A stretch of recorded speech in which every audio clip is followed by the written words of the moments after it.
تو یہ ہے وہ شروعات جہاں سے ہماری حکومت نے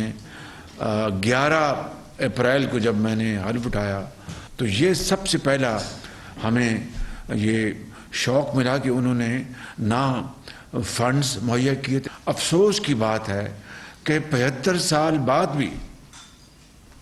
یعنی حضرت قائد اعظم نے جو خواب دیکھا تھا یا حضرت علامہ اقبال نے اور شرمندہ تعبیر کرنے کے لیے لاکھوں مسلمانوں نے جو عظیم قربانیاں دی تھیں اور پاکستان کے بندے وقت دریا سرخ ہو گئے تھے جب وہ اپنا ہجرت کر کے اپنا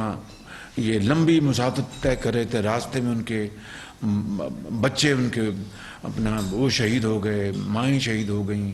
اپنا بزرگ شہید ہو گئے، گود میں جو بچے تھے ان کو شہید کر دیا گیا اور ماؤں کے آنچل پھٹے، اور کس طریقے سے وہ اپنے گھر بار چھوڑ کے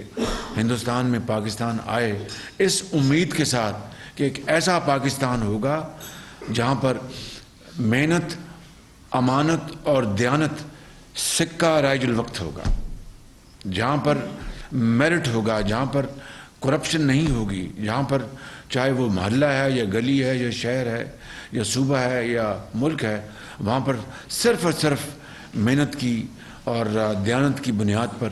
آپ معاشرے میں اپنا مقام حاصل کر سکیں گے۔ یہ تھا وہ خواب جو وہ اپنی آنکھوں میں بسائے، وہ اپنا چلے آئے اور سینکڑوں ہزاروں میل کی مسافت طے کی اور لاکھوں لوگ راستوں میں شہید ہو گئے، ان کے گھر بار وہ پیچھے چھوڑ آئے کہ نیا گھر بسائیں گے اور ایک اسلامی رفاہی مملکت بنے گی، یہ تصور وہ لے کے آئے تھے۔ اور مجھ سمیت، میں آپ کو بالکل ایمانداری سے بات کرتا ہوں، مجھ سمیت ان 75 سالوں میں چاہے افراد جو آئے یا حکومتیں جو آئیں، چاہے وہ سیاسی حکومتیں تھیں یا مارشل لائی حکومتیں تھیں، وہ خواب ہنوز وہ شرمندہ تعبیر ہونا باقی ہے، اور اس خواب کو ابھی تک وہ اس کو ہم اس میں رنگ نہیں بھر سکے، وہ اپنا ابھی اپنے جو